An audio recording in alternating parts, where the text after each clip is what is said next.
بفرص كثيرة، وهنا قد ينجح الجيش الملكي في التسجيل، ينجح في التسجيل. جول جول جول جول جول جول جول، هدف الأسبقية وتقدم للجيش الملكي. حمودان حمودان حمودان حمودان يسكن الكرة الشباك ويسعد العشاق، يسعد المحبين ويسعد الأنصار هنا في المدرجات. وتقدم للجيش الملكي هادئا تشيسلاف ميتشنيفيتش، كأنه كان يعرف بأن ناديه سينجح في التسجيل، وكان يعرف بأن حمودان سيصل لمرمى الحارس النيجيري أوجو.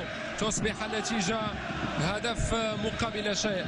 الثاني أو الأول، هنا فرصة محاولة للجيش الملكي. العرضية جول جول جول جول جول جول ملكي من الترشح للدور القادم. جويل بيا يستثمر الفرصة، وصلته الكرة في أفضل الظروف، وصلته الكرة على طبق من ذهب، يسكن الكرة الشباك ويمنح الهدف الثاني للجيش الملكي. هنا اللقطة، هنا الفرصة، تمريرة بطريقة ممتازة وصلت لبوخريس، تمريرة على طبق من ذهب من بوخريس بالمسطرة والقلم من بوخريس.